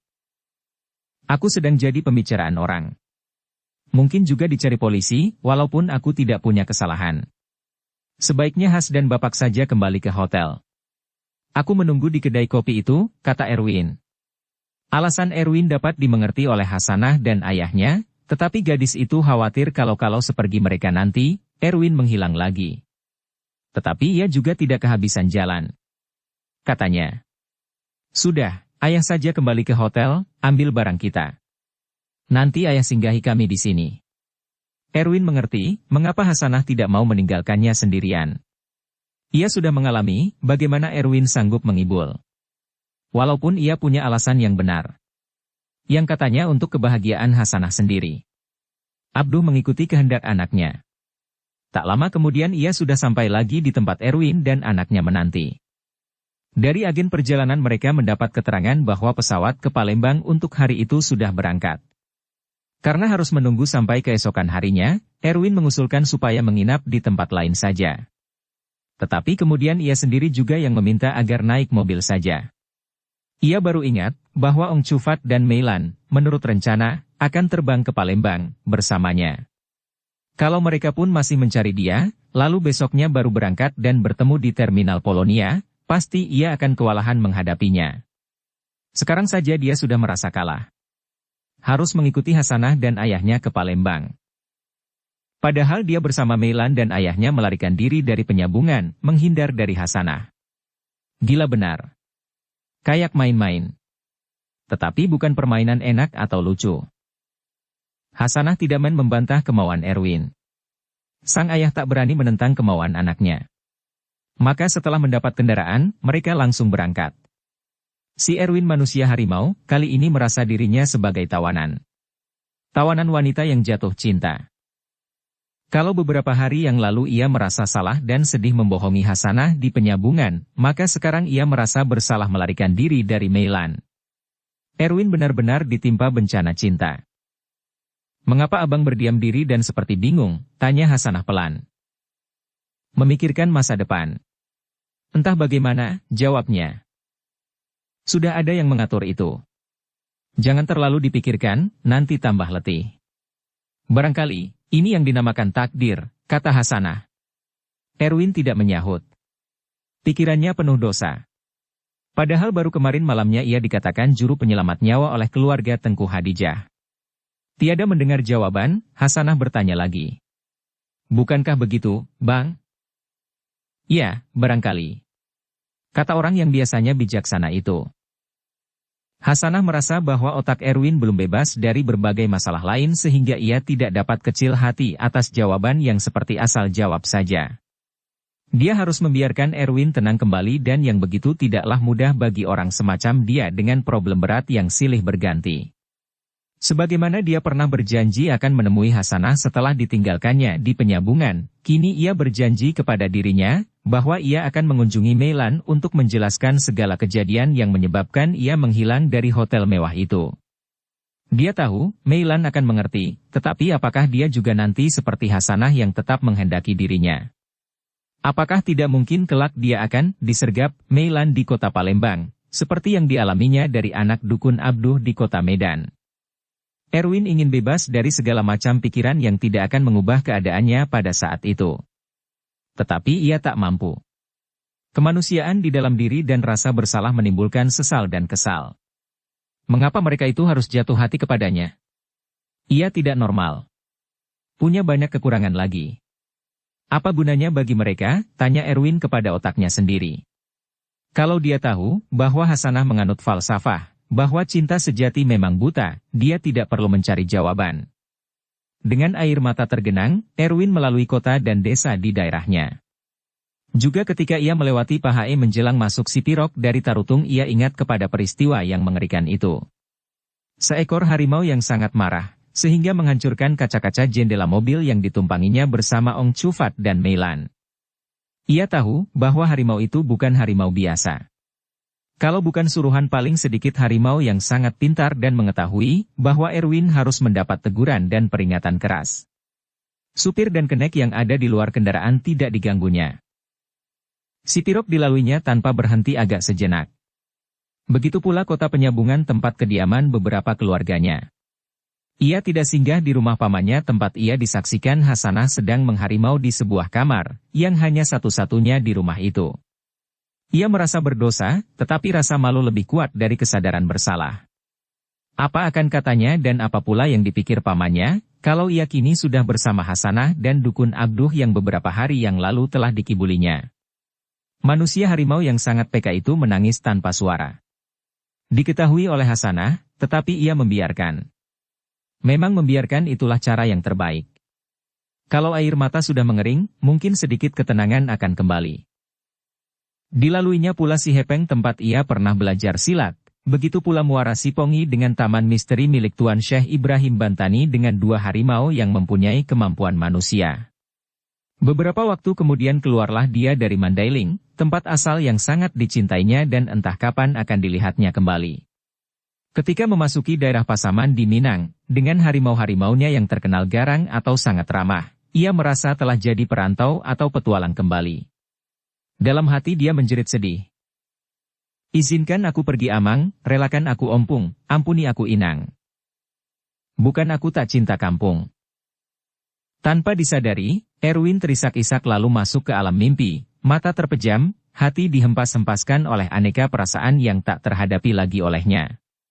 Banyak musuh kaliber berat dikalahkannya, tetapi ia tak kuasa melawan dirinya sendiri. Mereka jatuh cinta atas kehendak mereka sendiri, mereka menderita karenanya, dia pun tersiksa dan orang-orang lain turut pula menderita. Memasuki kawasan Jambi, 4 harimau duduk berjejer di pinggir jalan dengan kepala tegak. Entah apa maknanya. Barangkali menyambut kedatangannya atau coba meringankan duka deritanya. Selama dalam perjalanan dari Medan, si manusia harimau yang telah membuktikan dirinya sangat hebat dalam menyembuhkan berpenyakit berat menunggu kematian menghadapi berbagai macam lawan yang biasanya tak terkalahkan, kini merasa dirinya tak lebih dari tawanan seorang wanita yang jatuh cinta kepadanya. Terhadap siapa ia sama sekali tidak menaruh cinta. Yang ada hanya rasa kasihan. Dan sekarang, tatkala ia sendiri pun terperangkap, rasa kasihan karena Hasanah telah melakukan segala-galanya untuk mendapatkan kasih sayangnya. Ia merasakan bagaimana besarnya kekuasaan cinta atas diri orang yang disergapnya. Tak mampu membebaskan diri, bahkan tidak mampu berpikir wajar. Dan Erwin kasihan terhadap Hasanah yang sudah jadi korban cinta yang menerjang lalu mencengkeram dirinya. Dalam menaruh kasihan kepada Hasanah, manusia harimau yang sangat peka terhadap penderitaan orang lain, sampai tidak sempat memikirkan nasib apalagi yang akan menimpa dirinya di lahat yang kian detik kian dekat juga. Apa yang akan dilakukannya, kalau Hasanah dan ayahnya memaksa menikah? Ia belum memikirkan itu. Kalau saja ia memikirkan tentu ia dengan mudah menjawab kepada dirinya sendiri, bahwa bukan suatu kewajiban baginya untuk menikahi Hasanah, karena ia tidak pernah mencemarkan dirinya, tidak mengambil kegadisannya. Tetapi sampai hatikah ia menolak setelah melihat sendiri apa yang ditempuh gadis itu? Semata-mata karena cinta yang tak terlawan olehnya. Lalu bagaimana dengan Meilan yang bersama ayahnya juga seperti mengembara ke daerah penuh misteri Mandailing, mencari dirinya. Juga karena tak mau atau tak mampu mengubah hasrat hatinya untuk memiliki Erwin. Walaupun dia sendiri sudah melihat Erwin mengharimau di kamar Hotel D di Medan. Menurut kehendak salah seorang dari mereka berarti menyakiti yang lain. Dengan melakukan itu ia akan bersikap tidak adil. Lalu bagaimana yang adil? Melarikan diri lagi dari mereka berdua dan membiarkan mereka menerima apa saja yang akan terjadi? Merana, atau bahkan lebih dari itu. Putus asa karena cinta bisa macam-macam akibatnya. Yang terburuk adalah bunuh diri. Jalan pintas untuk bebas dari penderitaan batin, tetapi juga jalan pintas yang salah, yang tidak diridhoi Tuhan. Orang yang melenyapkan nyawanya sendiri karena putus asa adalah orang tak beriman dan orang yang menentang kehendak Tuhan. Tidak dapat dikatakan bahwa bunuh diri adalah takdir. Seolah-olah begitulah kehendak Tuhan. Karena putus asa dan kekurangan iman jualah maka orang sampai tersesat bunuh diri. Dan bukanlah salah Tuhan kalau hambanya kurang atau tidak beriman. Orang-orang itu adalah korban dari setan yang mendorong mereka ke jalan sesat.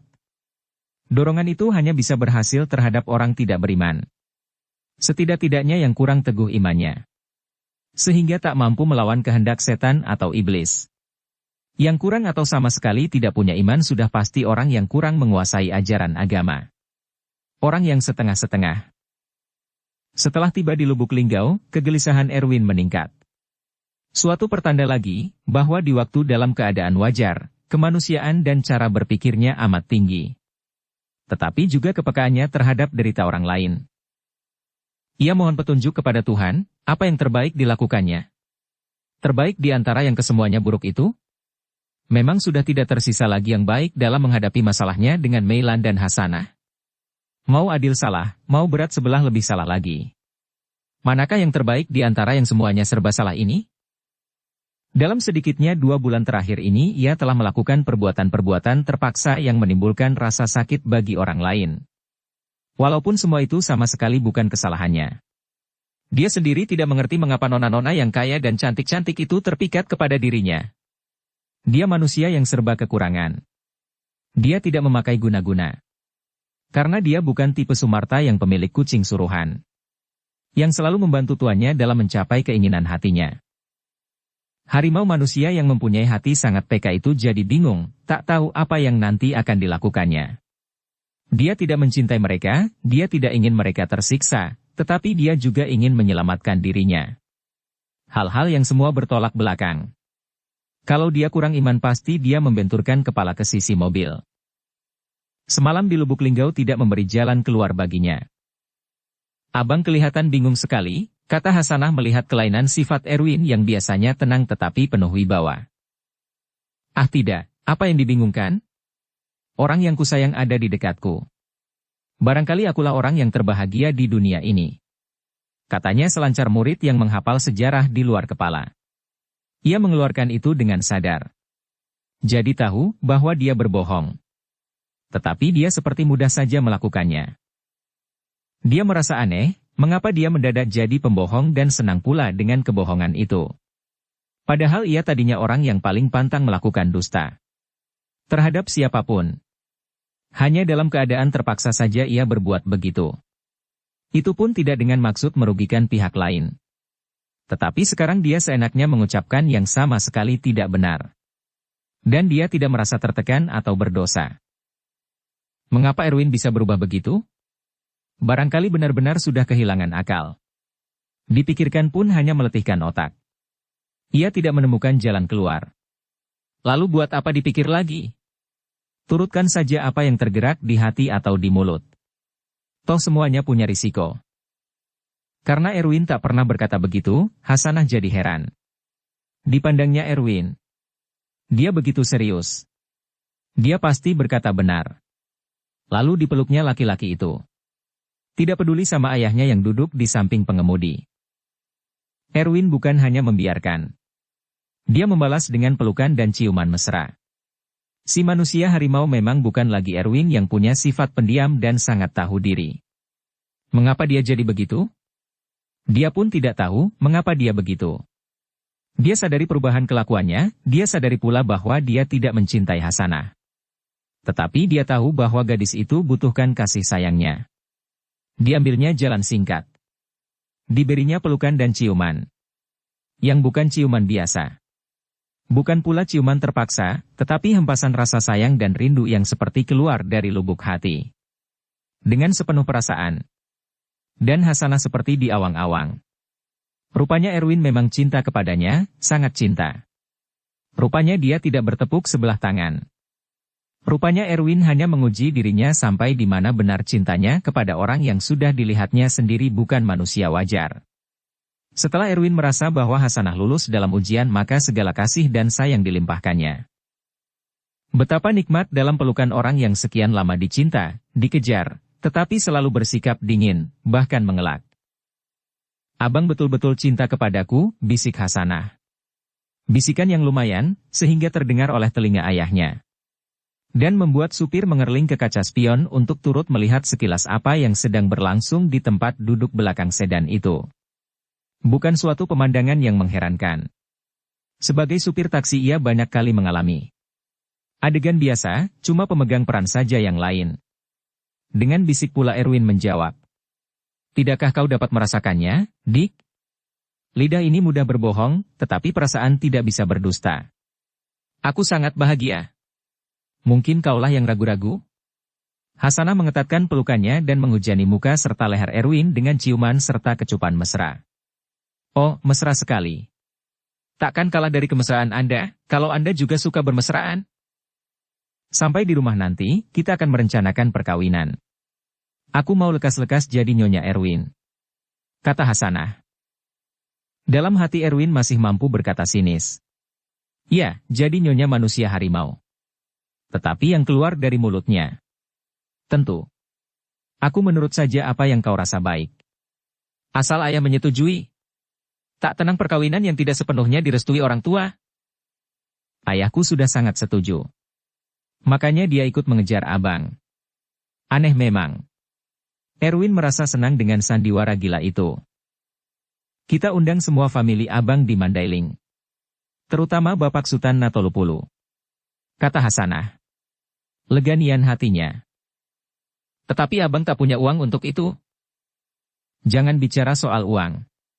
Kami semua tahu, abang tidak suka uang. Abang terlalu pengasih. Abang sudah sampai pada tingkat yang tinggi, yaitu kesadaran bahwa bukan uang yang memberi rasa bahagia. Erwin tidak menanggapi.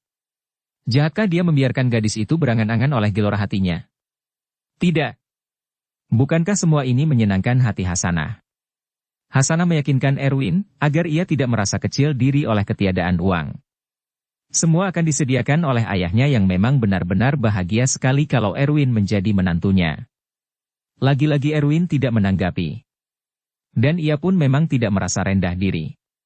Padahal biasanya ia tidak mau dibiayai seperti itu, apalagi menyangkut perkawinan. Laki-lakilah yang harus memikul biaya. Ia sangat mengetahui hal itu, tetapi sekali lagi ia bersikap tidak peduli. Tiba di rumah Hasanah, yang calon istrinya itu, jantung Erwin kian berdebar dan keaslian dirinya mulai bangkit kembali. Ia tidak mau dibelanjai Abduh untuk menjadi suami anaknya. Apalagi dia tidak cinta kepada gadis itu. Dan ia sadar, betapa buruk caranya meyakinkan Hasanah bahwa ialah yang sangat bahagia mendapatkan gadis seperti Hasanah. Sekarang rumah ini juga rumahmu, Erwin. Kata Abduh yang sudah ikut yakin pula, bahwa si manusia harimau itu rupanya sudah sejak lama cinta kepada anaknya. Hanya kemampuannya menahan diri, sehingga setelah dikejar-kejar ke Tapanuli baru membuat dia mengaku, bahwa dia sayang dan bahkan cinta sekali kepada Hasanah. Ucapan calon mertua itu pun tidak ditanggapi dengan kata-kata. Tetapi ia tersenyum senang. Meneruskan sandiwara dalam kesadaran penuh. Karena sudah ditelepon lebih dulu, maka kakak Hasanah yang sudah jadi janda akibat kematian suaminya oleh terkaman harimau Teku Samalanga, juga hadir di rumah itu menyambut kedatangan si calon ipar. Kakak dan anak-anak semua sehat seliat, tanya Erwin. Kini mempergunakan, kakak. Sebagaimana Hasanah memanggil perempuan yang kakak kandungnya itu. Semua berjalan lancar, membuat Hasanah lebih terbuai di alam kesenangan susah payahnya ternyata tidak sia-sia. Di kamar yang sudah disediakan oleh Fatimah, manusia harimau itu istirahat dan berpikir. Sandiwara ini tidak boleh diteruskan. Karena hanya akan menambah besar dosa dan akibatnya. Selesai makan malam bersama sebagai keluarga yang amat bahagia, Erwin meminta supaya mulai pukul 11 ia akan mengunci diri untuk mengamalkan tuntutannya selama di Tapanuli. Tentu saja Abduh mengizinkan, karena ia tahu bahwa dukun-dukun besar pada waktu-waktu tertentu harus menyendiri tanpa gangguan untuk dapat berkhusyuk dan kadang-kadang bertemu dengan gurunya. Hanya hati Hasanah yang pada waktu itu agak terguncang. Takut kalau dukun muda itu melenyapkan diri. Tetapi kemudian ia membujuk hatinya. Mustahil, dia yang sudah dipeluk ciumi begitu mesra dengan penuh kasih sayang oleh Erwin akan ditinggalkan. Mustahil. Itu hanya hayalan bodoh yang menakutkan diri sendiri. Hasanah tidak dapat tidur nyenyak, walaupun ia percaya bahwa Erwin tidak akan lari malam. Ia agak terkejut ketika mendengar lewat tengah malam Erwin keluar dari kamarnya. Gadis itu mengintip dengan jantung berdebar. Rupanya Erwin ke kamar mandi, mengambil air sembahyang untuk sholat hajat barangkali. Setelah laki-laki itu masuk kamarnya kembali, Hasanah tenang dan sedikit malu kepada dirinya yang penuh curiga. Tetapi bukan dia saja yang diam-diam merasa malu. Ayahnya juga, sebab Pak Abduh pun tidak dapat tidur tenang. Ia juga mendengar Erwin keluar kamar. Dia pun turut pula mengintip. Menjelang subuh suara Erwin berkumandang melakukan azan, membangun dan memberitahukan kepada umat pemeluk Islam untuk menyembah Tuhan yang satu. Sejuk rasanya hati Hasanah dan ayahnya. Setelah itu Erwin berjalan pagi bersama Hasanah, menghirup udara segar sambil menggerakkan otot-otot guna melancarkan jalan darah guna memelihara jantung. Hasanah memegang erat tangan Erwin, hatinya membesar gunung dipenuhi perasaan bahagia. Kadang-kadang Erwin memeluk pinggang gadis manis yang sedang dibuai-buai cinta itu. Mereka bercerita-cerita ringan, diselang-selingi oleh tertawa kecil. Selekas jadi nyonya Erwin. Kata Hasanah. Kita akan tiap pagi berjalan-jalan begini, ya Bang. Kata Hasanah. Tentu, jalan pagi begini banyak sekali faedahnya. Badan sehat, rezeki pun murah, sambung Hasanah. Ya, asal saja Has tidak ketiduran, ujar Erwin dan Hasanah tertawa karena pikirannya jadi membayang-hayalkan keindahan yang mungkin sekali menyebabkan kenyenyakan tidur. Ketika tiba kembali di rumah, sarapan sudah tersedia. Dan mereka semua bersama-sama menikmati, sekedar alas perut. Bukan untuk makan kenyang. Selepas sarapan mereka duduk di beranda depan, ngobrol hilir mudik yang ringan-ringan. Tetapi di samping itu Abduh juga banyak bertanya tentang Erwin, bagaimana ia sampai menjadi dukun sehebat itu dalam usia yang masih sangat muda. Dan Erwin pun, di luar kebiasaannya bercerita dengan bumbu yang cukup banyak. Termasuk apa saja yang terlintas di dalam otaknya. Dia pada hari itu berbalik menjadi orang yang suka banyak omong. Sangat mengherankan bagi orang yang benar-benar mengenal diri Erwin. Barangkali ia berbuat begitu untuk meringankan otaknya yang sebenarnya sudah tak kuasa memikul masalah yang harus dipecahkannya. Di waktu makan siang, Erwin tidak kelihatan.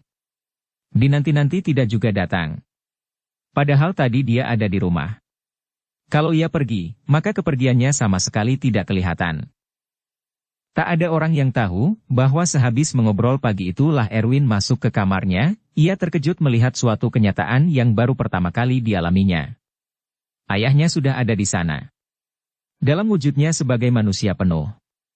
Erwin langsung mencium tangan ayahnya, lalu memandang mukanya yang juga lain dari biasa. Mencerminkan kesedihan yang amat dalam. Aku sedih dan malu melihat perangaimu. Pergilah ke suatu tempat sepi. Sucikan dirimu.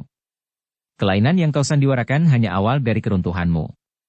Pergilah, jangan pikirkan apa-apa. Kuatkan hatimu, sebab untuk hari-hari esok kau memerlukan hati yang sangat tabah. Setelah itu Jalubuk menghilang. Dan pada siangnya Erwin pun meninggalkan rumah Hasanah. Memang tiada yang melihatnya. Sejak menghilang dari rumah Hasanah, hati Erwin tidak mengenal ketenangan. Dia akan ke Palembang, tetapi sesuai dengan pesan ayahnya, ia mau menyepi dulu. Mengembalikan keasliannya. Untuk itu ia ke Prabu Mulih.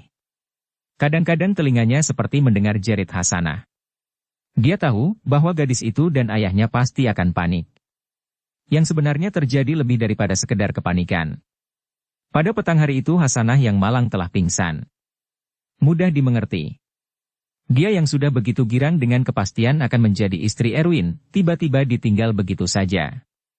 Malu kepada ayah dan kakaknya, begitu pula kepada keluarga yang sudah diberitahu, tetapi terlebih-lebih lagi malu kepada dirinya sendiri, telah menyebabkan Hasanah tak kuat memikul beban perasaan itu. Di pinggiran kota Erwin menemukan pondok yang tidak berpenghuni. Ia menyelinap ke dalam bagaikan seorang pencuri. Bagaimanapun masuk ke pondok orang tanpa izin yang empunya adalah suatu perbuatan salah. Ia merebahkan diri di atas sehelai tikar butut.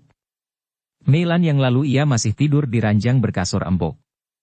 Tetapi bukan itu yang jadi soal baginya. Ia menyadari keburukannya dan menangis terisak-isak. Ia sedih sekali memikirkan Hasanah yang telah ditipunya. Dia sadari sepenuhnya bahwa Erwin, si manusia harimau yang jujur dan suka menolong manusia, sekarang menjadi penipu. Dan dia akan jadi penipu yang lebih kejam lagi, kalau ia tidak menemui Melan di Palembang, karena ia telah berjanji kepada gadis itu dan ayahnya. Lalu, kalau sudah bertemu, apalagi? Dalam keletihan otaknya, manusia harimau itu tertawa-tawa bagaikan orang gila. Kemudian menangis lagi, sampai ia terlena. Rupanya tertidur itu hanya untuk memberi kesempatan bagi mimpi-mimpi buruk menggoda dirinya. Semua yang disayang dan menyayanginya bagaikan berbalik gagang jadi membenci dan memusuhinya. Ia minta-minta tolong, tetapi semua mengejek dan menertawakannya. Akhirnya ia terbangun bermandikan keringat. Dia merasa takut. Dipanggilnya ayah, ompung, Datuk Nan Kuniang, Tuan Syekh Ibrahim, dan akhirnya ibu yang telah lama tiada. Tak seorang pun datang membantu. Sudah menjadi sebatang karakah dia? Dalam kehilangan akal itu, bencana lain lagi menimpa. Ia berubah jadi harimau. Tak cukup sekian. Di luar didengarnya suara banyak orang, kian lama kian dekat. Mungkin orang-orang kampung yang kembali dari ladang. Hari memang menjelang petang. Lalu turun hujan. Erwin semakin takut. Kalau mereka berteduh ke pondok kosong itu akan celakalah dia. Atau mereka yang ditewaskannya. Tidak, dia tak mau jadi pembunuh. Sudah cukup banyak dosanya pada hari-hari belakangan ini. Orang-orang itu benar masuk ke pondok. Erwin pergi ke pojok sebab tiada kamar tempat bersembunyi. Dan ia menunggu nasib. Mereka pasti melihatnya. Mereka akan lari terkejut dan ketakutan atau ramai-ramai mengeroyok dirinya dengan kayu, parang, dan cangkul. Dia bertekad untuk tidak melawan.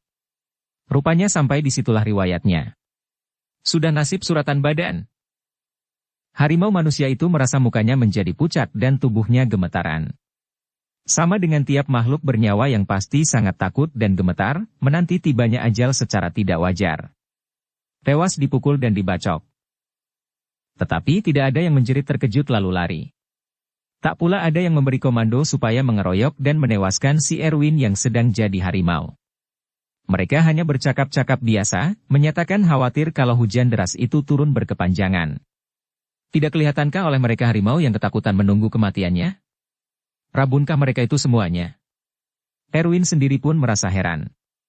Ia ingat betul, ia tidak membaca doa pembuta mata.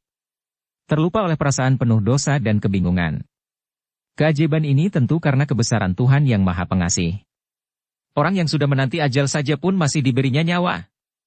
Di situ Erwin mendapat kepercayaan diri kembali. Betapa Maha Pengampunnya Tuhan.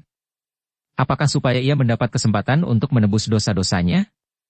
Dengan cara bagaimana? Bukan sampai di situ saja Tuhan memperlihatkan kemahabesarannya. Hujan deras yang turun secara mendadak tadi, kini tiba-tiba berhenti.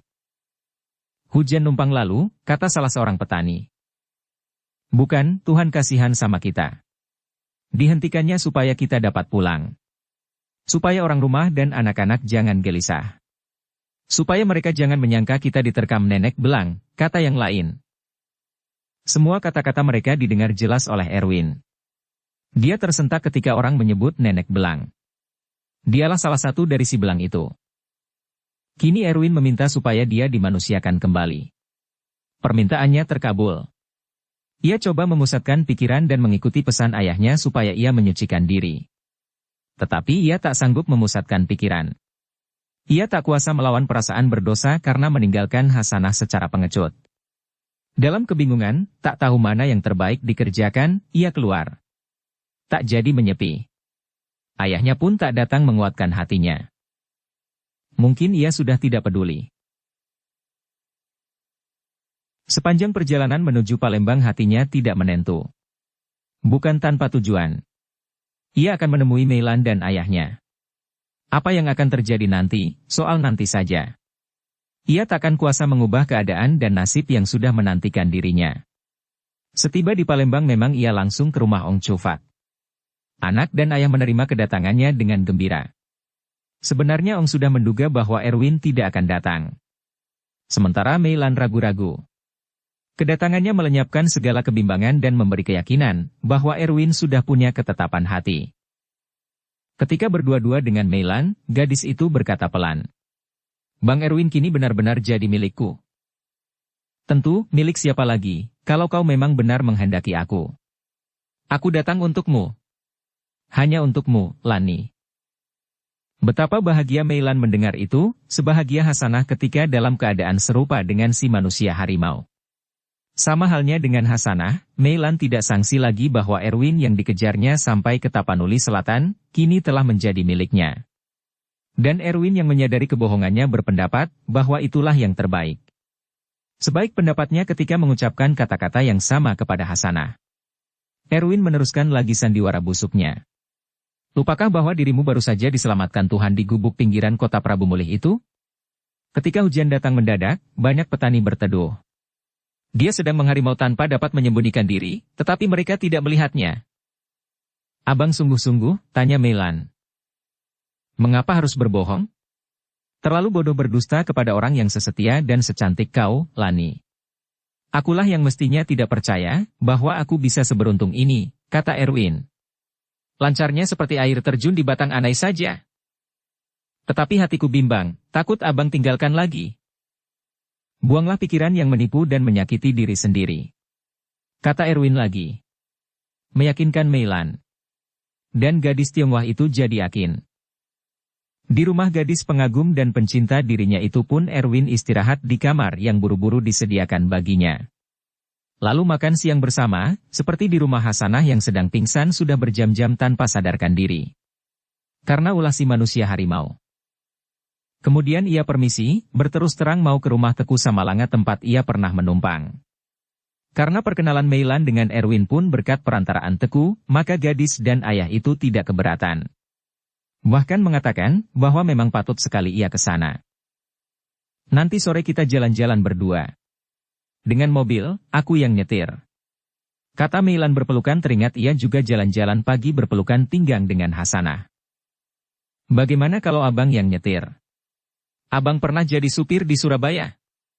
Dia berkata benar, memang pernah jadi supir di Surabaya sesudah ia menyembuhkan seorang laki-laki kaya. Tetapi istri orang kaya yang amat baik hati itu jatuh cinta pula kepadanya. Lalu ia menghilang karena tidak mau menurutkan keinginan wanita itu.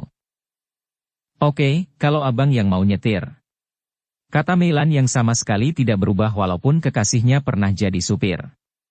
Seperti Hasanah, dia juga bercinta buta. Di depan rumah Safinah ia terhenti sebelum memasuki pekarangan. Orang ramai. Firasat yang biasa membantunya, kali ini tidak berfungsi. Barangkali keluarga Teku Samalanga mengadakan hajatan. Atau dukun itu beristri. Betapa bagus langkahnya, kalau memang Teku akan menikah.